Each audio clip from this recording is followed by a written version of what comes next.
Hello, my precious family. Welcome to English Dynasty. If you are new to my channel, don't forget to subscribe. Today, we dive into another beautiful story. So, take a second to subscribe to my channel, and let's practice your English. How to learn English with best English stories. For now, here is a list of tips and advice for learning English with best English stories. Just listen. First of all, you don't really have to do much more than just listen to the episodes. I realized some time ago that a lot of the students of English that I met at school in London did not listen to enough authentic English. They were willing to spend money and travel across the world in order to improve their English. And yet most of them, for some reason, were not prepared to take a bit of time every day to listen to something in English. Why? I think partly this is because they didn't know what to listen to. A lot of people watch TV and movies in English. Fine. But honestly, that might not be the best way to improve your English. Film is very visual.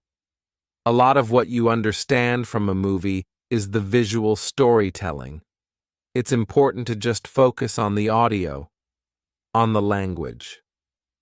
So, a lot of students didn't know what to listen to. They thought that they didn't have much choice. Actually, there's plenty of choice out there. The BBC has plenty of podcasts. There are loads of podcasts on different topics on iTunes, but they're all made for native speakers. They're too difficult to listen to, and ultimately, that's not motivating. There are some podcasts out there which are made for learners of English, but a lot of them are just focused on language learning, at the expense of entertainment. They're useful, but they're a bit dull. This is less the case now because 5 years after starting this podcast, there are more interesting things out there for learners of English, including my podcast. So I decided that I'd try and create something for learners of English to listen to that they would actually want to listen to, beyond just learning English. Ultimately, I think to listen to English for extended periods of time, you have to have an interest in what is being talked about, or you have to find it entertaining. Otherwise, it's hard to really sustain your concentration, and it becomes like a chore. There is real value in listening to English for extended periods of time, but it's difficult to achieve because you get put off by not understanding things, or because the recording is a bit patronizing and dull. I don't want to blow my own trumpet here too much, because I'm sure that my podcast is not always as entertaining or as engaging as it could be, but I think the only way to get people to keep listening is to try and make it entertaining as well as informative about English. So, I record this podcast with you in mind, but I try to keep it as authentic as possible. I try to avoid being simplistic. I try not to grade my English too much. I know it might be challenging for you sometimes, but I attempt to hold your attention by talking in an enthusiastic way about subjects which I personally find interesting. Hopefully, the result is that you keep listening and that you feel personally involved in it somehow. Then, by exposing yourself to lots of English in this way, you are able to acquire the language, to pick it up in a variety of ways.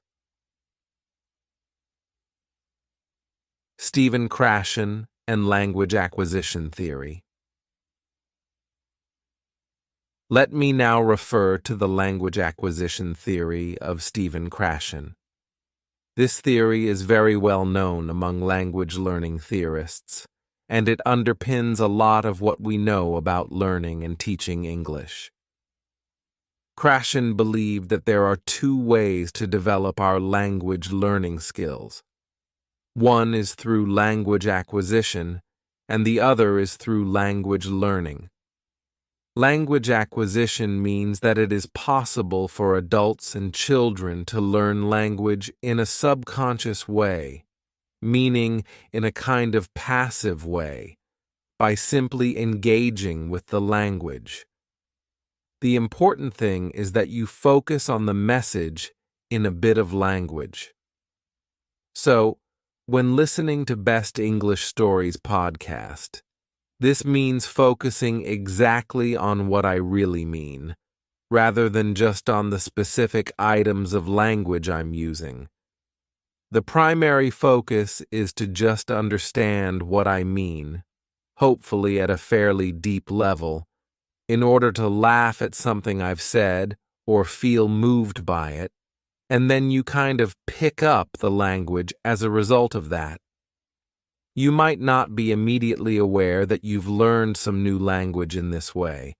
In fact, this kind of acquisition probably informs your passive knowledge of the language. According to Krashen, another type of language development is language learning. This is when you focus on learning specific forms, like studying grammar rules, for example.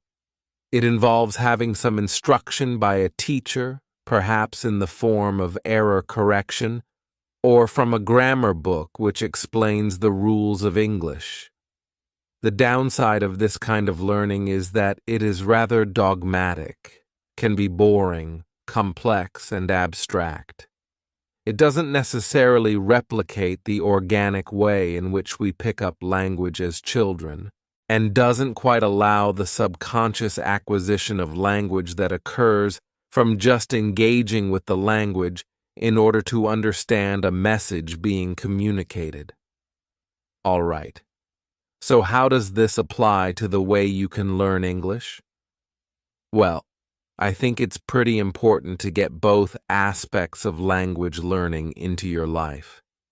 This is what I call having a balanced diet. You shouldn't just study the grammar rules in a dogmatic way, although that is undeniably important. You should also attempt to just engage with the language as it is used in natural, authentic, and meaningful situations. How can you do that?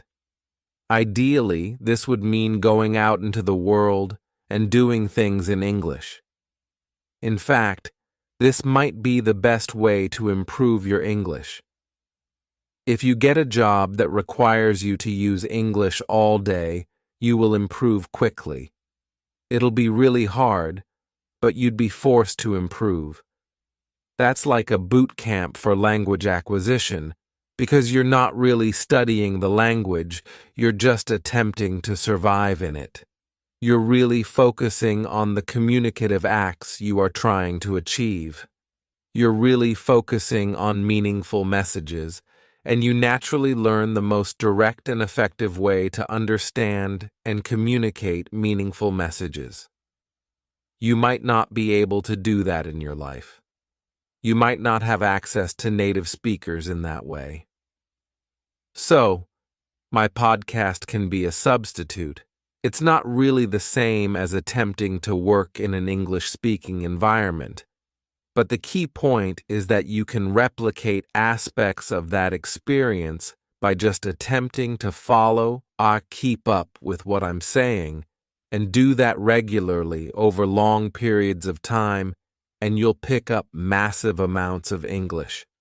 So, just listen. Try to follow everything I'm saying. Try to enjoy it and engage with it. Listen regularly. Listen for extended periods.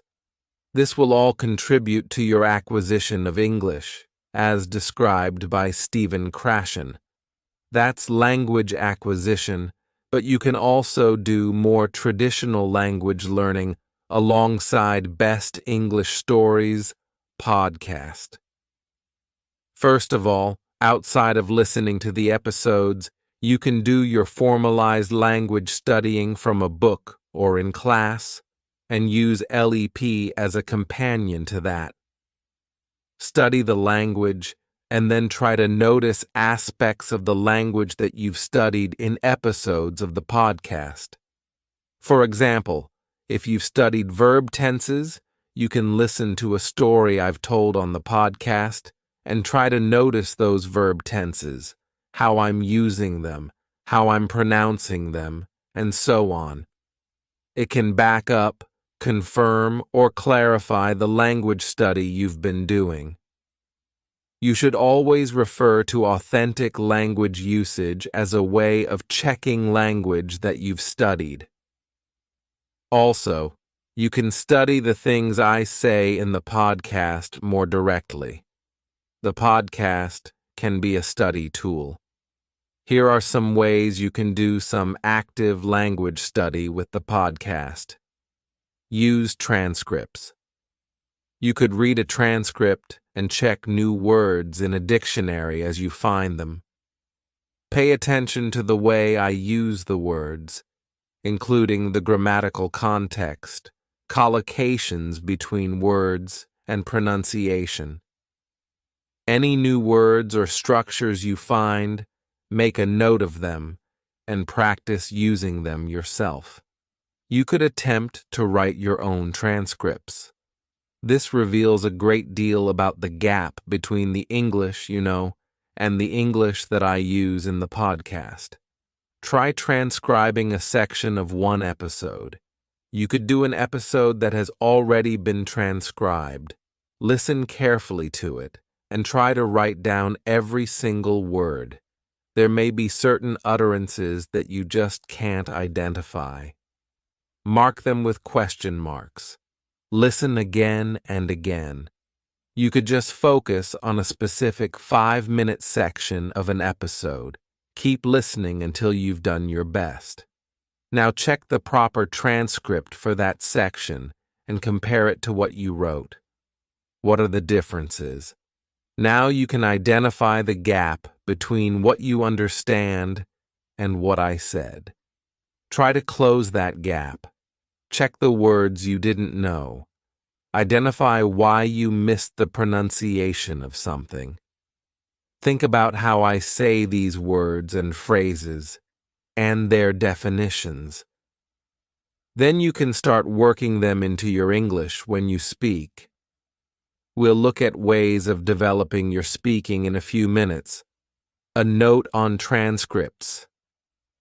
You may be aware that a lot of my episodes have transcripts, which can really help you to study the language, although you shouldn't read them all the time. But you can also contribute transcriptions to my channel. If you fancy transcribing a few minutes of an episode, please send it to me, and I'll be able to correct it and publish it on my channel. I have a transcript collaboration going on using Google Documents. You might already know about this because I did an episode on that subject a couple of months ago. You can go to my channel and click Transcripts to find out more. Basically, writing transcripts of my episodes is not only a great way to use the podcast to improve your English, it also helps me to provide an even better service to my listeners. So, Best English Stories podcast is best consumed as part of a balanced diet. Listen freely and just try to enjoy and understand what I'm saying, and let your mind naturally acquire the language, but also mix this with more formalized language study to get the full 360-degree effect. You might think the formalized language study part of that is boring and time-consuming. That's fine. You don't have to do any of that, but as a compromise, what you can do is just be mindful when you're listening. Your first aim is to focus on the message, but you can also try to notice specific aspects of the language too. Try to identify words, phrases, and grammatical structures. You don't have to formally study them, just notice them as you hear them. Like, oh, he's saying depend on, so it must be depend on in English, not depend of. Things like that. Just be mindful when listening. I record different types of episode here. My main aim is to engage you and keep you interested, while presenting English to you in an authentic way. In some episodes, I try to draw your attention to the language more specifically. For example, I teach, explain, demonstrate vocabulary items referring to a topic, or bring your attention to an aspect of pronunciation. In those episodes, you can just chill out and follow what I'm saying, but you can be more active and make notes of the vocabulary. Try to remember phrases, listen again and pause the recording to test your memory. Listen in comfort and enjoy the experience. Krashen also writes about the effective filter hypothesis. This relates to the conditions in which learning takes place and how these can have a big effect on the successful acquisition of language. Basically, good conditions for learning are motivation. The listener really wants to hear what's being said and is keen to learn the language. High self-esteem and relaxation. These things allow the flow of acquisition to move freely without being blocked. Mental blocks occur when the learner is stressed, anxious, or feeling bad about themselves. This creates a mental block to the acquisition of language. I guess this relates to one of those situations in which you're in an unhappy language class. You feel stressed because of pressure from the teacher or from the judgment of your classmates. You feel low self-confidence because you don't get any positive reinforcement from taking part in a communicative exchange, and you're just not enjoying the experience of being there in the classroom. As a result, there is a kind of mental barrier which really prevents you learning anything. In fact, it might even make it worse because you associate learning English with painful or boring classroom situations. The advantage of Best English Stories as English podcast is that the emphasis is on fun, a lot of the time. You have nothing to fear or worry about when you listen to this. In fact, it can be an extremely pleasurable experience. I'm not just bigging myself up here. I know what it's like to listen to your favorite podcast. It's quite a personal experience. I listen to Mark Kermode and Simon Mayo's film review podcast on my way to work, and I can't begin to explain the joy of listening to it. They're like my friends, and I'm sharing a really nice conversation with them. I listen to their voices in private through headphones while I'm sitting on a smelly underground train with miserable people all around me, but I'm in my comfort zone. In fact, sometimes I'm disappointed when I reach my metro station because I just want to keep listening to the podcast. Hopefully, listening to Best English Stories English podcast is a similar experience for you. That's certainly the idea. This should be a personal and enjoyable experience for you, and I invite you to just enjoy being part of the podcast community. And remember that all around the world, there are other people like you, listening to me ramble on about stuff. There's no chance of the effective filter giving you a mental block in this situation because you should be in your comfort zone. That's the advantage of podcasting. You really can listen to this whenever and wherever you want, and you are free to get as comfortable as you please. As I've said before, feel free to listen to this in the bath, on the loo, or as you softly and slowly drift off to sleep at night. Of course, you can also listen at your desk, with a pen in your hand, or while typing, in order to make notes or write transcripts. You can also sit up and read transcripts. It's up to you. The main thing is to just enjoy yourself and let the English go into your head. Just imagine that my voice is bouncing around inside your mind, and lots of the words and sounds are sticking in there. You should certainly listen to episodes more than once. In fact, if you're interested in really learning English from this podcast, I think it's vital to listen several times. Once is not enough. In fact, you might only scratch the surface if you listen just once. Listening again and again will allow you to get really familiar with what's being said.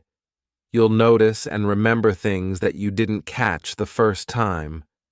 Repetition is really important as a way of helping your brain notice patterns.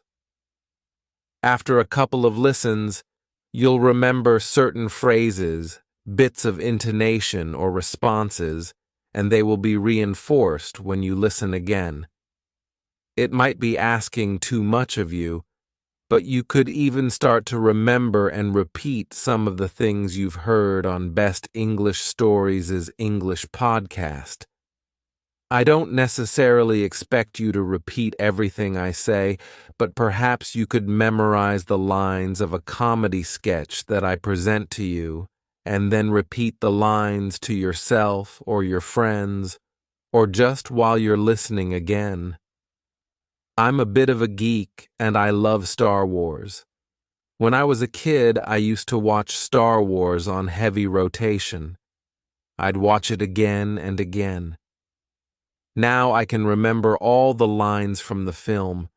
In fact, I don't just remember the lines, I remember the bits of music and sound effects too, as they occur in the film. It's the same with Monty Python films and sketches. I've watched them so many times that I can repeat a lot of the script from memory, and in fact some phrases from those movies have found their way into my vocabulary. You can do that too, by listening to episodes more than once, and listening to some comedy sketches which I present to you many times. Soon, I'll be doing an episode about Monty Python. For some reason, Monty Python sketches are very memorable. In fact, there are several generations of people in the UK and America who grew up watching Monty Python films, and who are able to recite whole sketches to each other. Again, you can do the same thing, realize that there are some terrifically funny things in English, and use that as a way to pick up language. There are a number of different areas to focus on with English. 4 skills: listening, reading, writing, speaking language systems, grammar, vocabulary, pronunciation, discourse. Listening. I've already talked a lot about the benefit of just listening for fun, or listening in a more active way.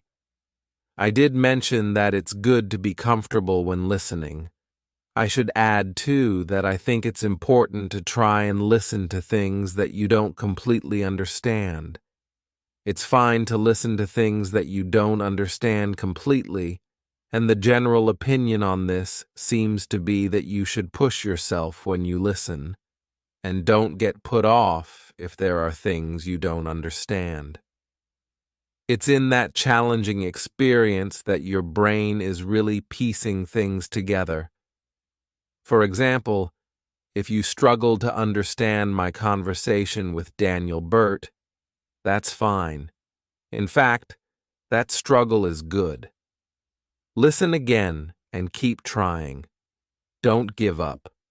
Push through those moments when you don't understand. Keep going. Don't let confusion stop you. Also, try to identify subtle differences between accents. You may only notice little differences at first, but eventually you'll be more and more aware of the differences between accents. Eventually, you'll be able to say, this guy is from the north of England, this one's from Australia, or whatever. Reading transcripts on my channel. Outside of the podcast, read a variety of texts. Again, try to find things that you enjoy. You should also be aware of your purpose for learning the language. What are you going to use English for in the future? You may need to read emails or business reports. It may be worth reading articles that talk about business trends.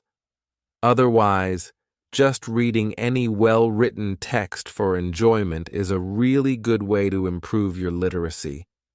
I must add a lot of videos on my channel with recommendations for reading. There's loads of reading you can do, blogs, newspapers, but also books, which you can download free online. I haven't done it yet, but I'm planning to give you a list of some good things to read. Writing again, this is not one of the things that I focus on a lot on Best English Stories English podcast. The focus is mainly on spoken English. However, transcribing podcast episodes can be good for your writing. You could also write your own blog, which contains your opinions or your outlook on a topic.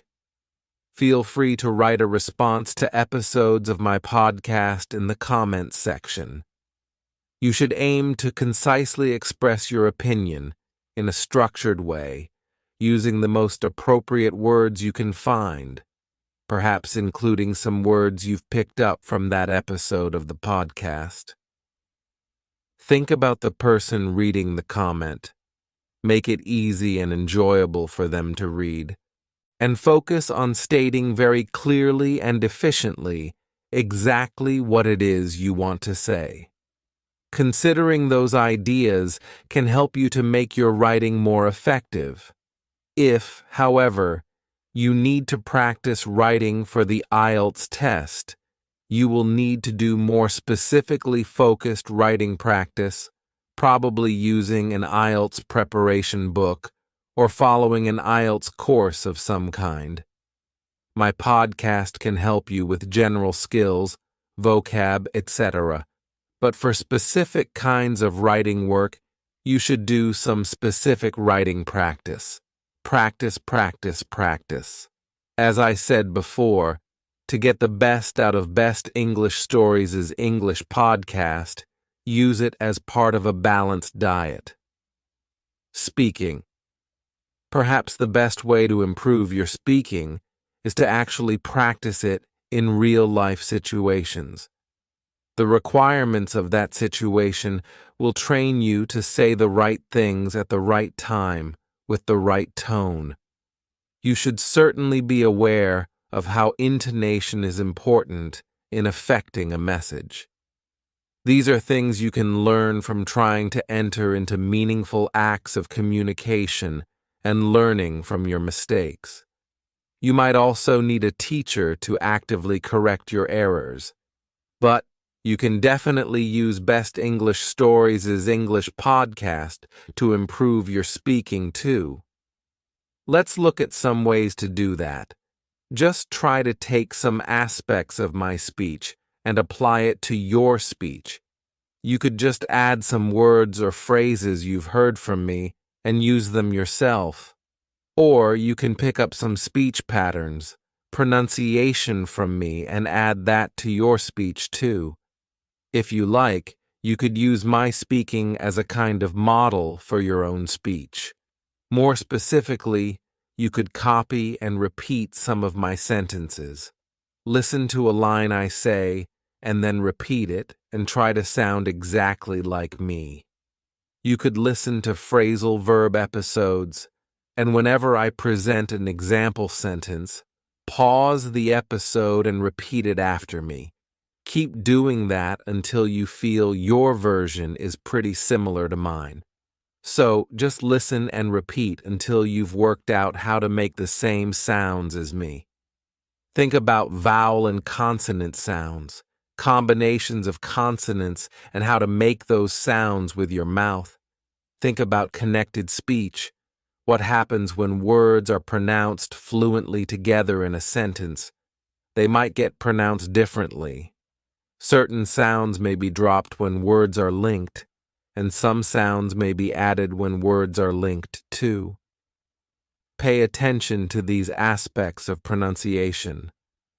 I should do a whole episode on connected speech, and it's one I've had in the back of my mind for ages.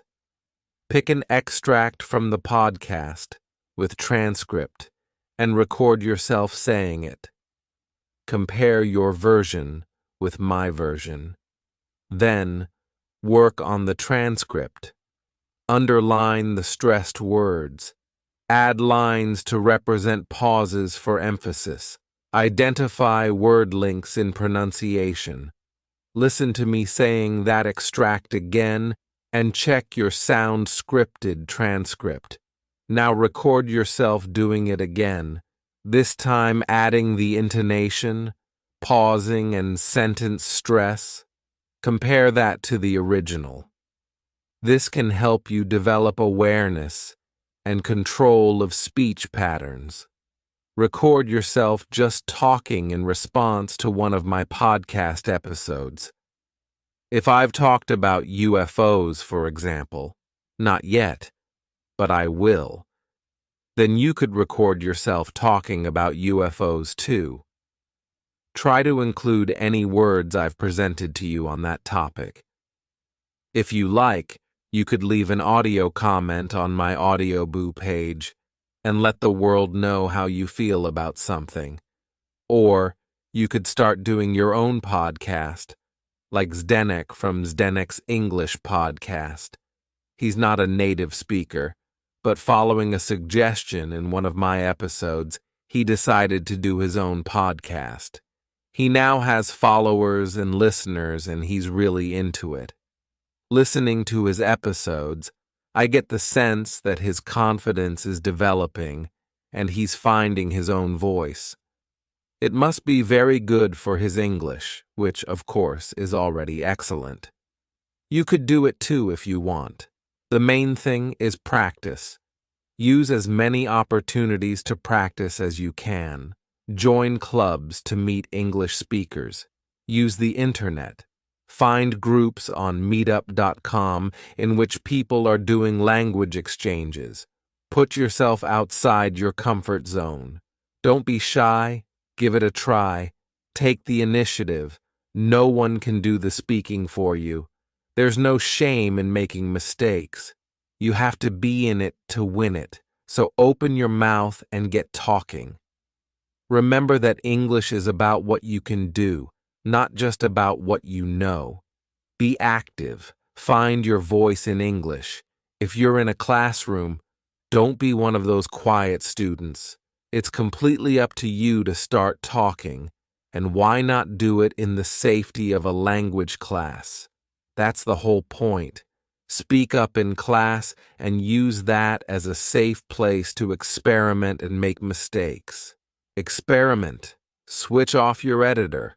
Don't listen to the voice in your head which is telling you to keep quiet or telling you that you can't say something because it might be wrong. It does not matter if you're wrong. Remember that you have to say something wrong about 5 times before you get it right. Get through those 5 times nice and quick, and then you'll be fine. Sometimes, opening your mouth is the hardest thing to do, but once you've started speaking, it gets easier. Keep up the momentum. Keep your voice warm. Stay positive. Enjoy expressing yourself. Your teacher will love it if you are an active member of class. In fact, you need to prove to your teacher that you're making an effort. We always like those talkative and positive students. Use that to your advantage. You'll be more likely to get good grades and get leveled up.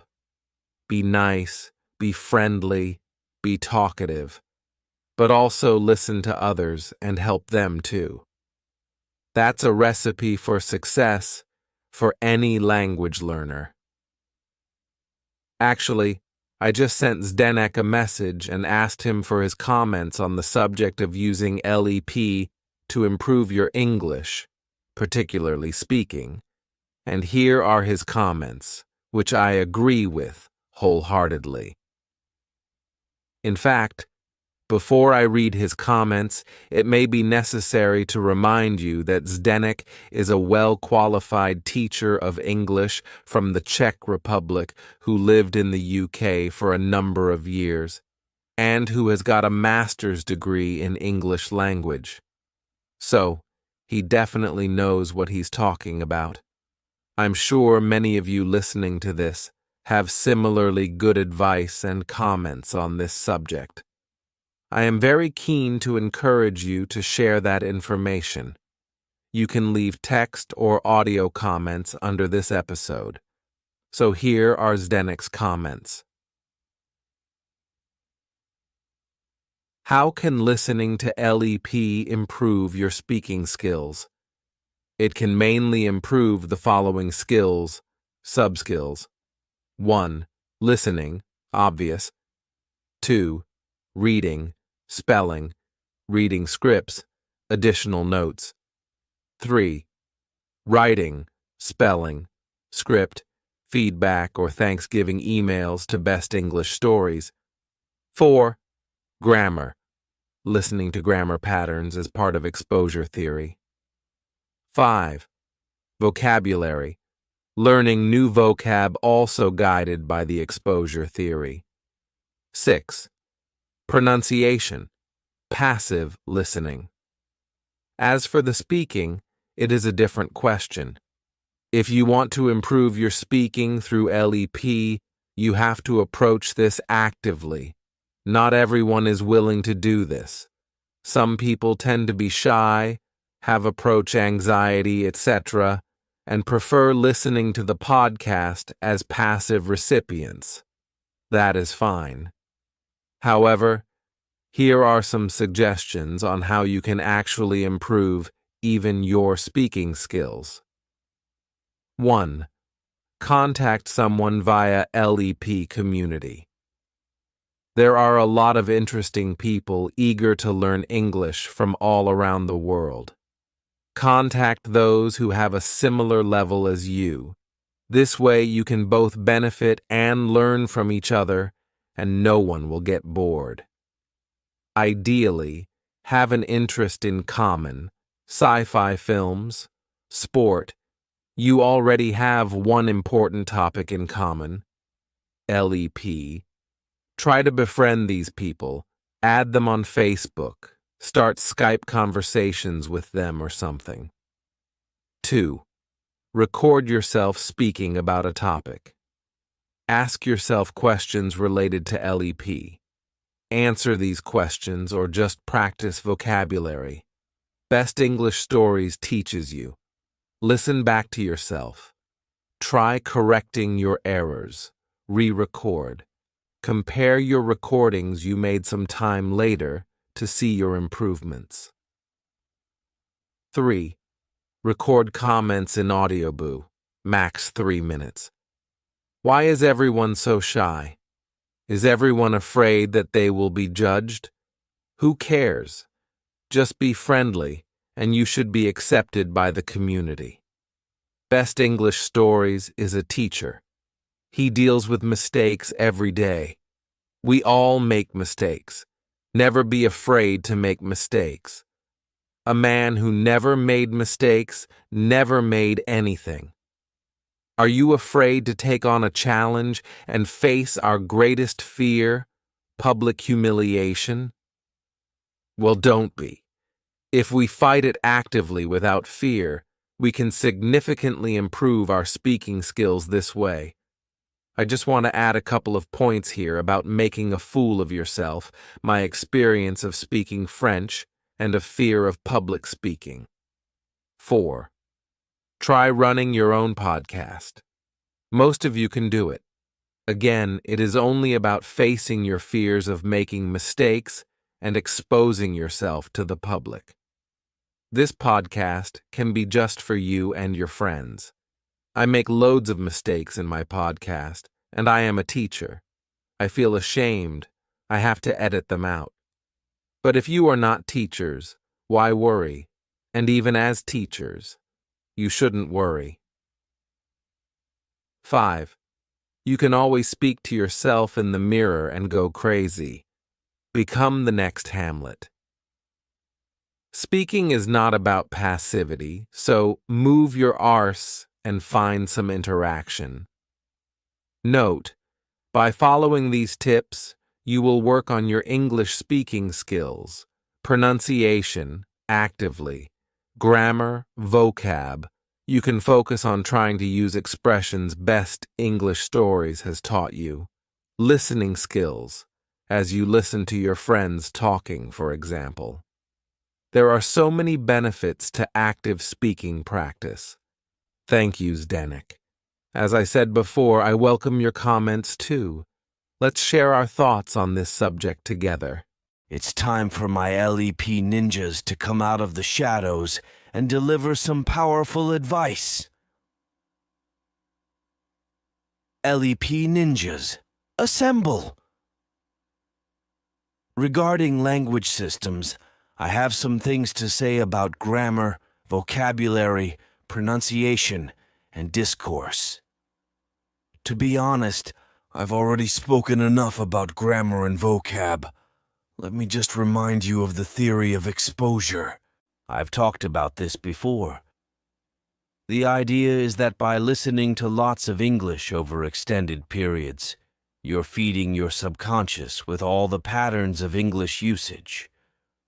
Your brain is hearing all these patterns of English, including frequent word combinations like prepositions, tenses, features of pronunciation, etc.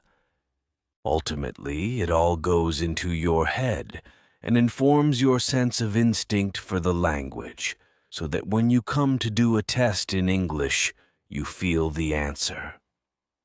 You know that this particular preposition goes with this particular verb just because you've heard it a number of times before, and so it feels natural. Feed your head with English. Feel the English rather than knowing it. Use the Force, young Jedi, and remember, the Force will be with you. Always. Oh, and don't forget, you're never too old for this. Language study is a great way to keep your mind fresh and supple. My grandfather is over 90 years old and he's still really sharp. Perhaps this is because he's still going to French and Spanish classes on a regular basis. Regarding pronunciation, a lot of the tips you've been given here will help with that. But I just want to add that improving your listening skills will naturally improve your pronunciation skills too. The two things go hand in hand. The more you're able to understand natural spoken English, the more you are able to decode the sounds used to make it. Understanding this natural sound code can allow you to start using it too. There is a direct connection between listening and pronunciation, but to fully reap the benefits, you need to actively practice pronunciation. The methods I've mentioned already in this episode, repeating, recording, re-recording, comparing, speaking in front of the mirror, etc. They're all good approaches to practicing and improving your pronunciation. Don't be shy, give it a try. You've got nothing to lose, just things to gain. Go for it. As for discourse, this is really about how you structure your speaking. How do you link your ideas up? When you listen, try to notice any specific phrases I use to link my ideas together, move from one topic to another, deal with moments when I don't know what I'm saying, and so on. What are the tools I use to perform certain functions? Can you identify these things and take them on yourself? Try talking about a topic for 5 minutes. See how difficult it is to talk on your feet. Do it again and again until you develop methods of thinking and talking at the same time. Listen to discussions and focus on the ways in which people interrupt, agree, disagree, or whatever. Think about the way we use the language to be polite or indirect. How is humor added to what we say? How does intonation affect the hidden meaning behind our words? Explore these ideas when you listen, and then test them out in your speaking. That's it for this episode. I hope you have found it motivating and inspiring. Leave your comments, and I wish you all the very best of luck keeping up your English. I'm sure you're doing great. Well, you must be, because you're already listening to Best English Stories podcast, and long may it continue.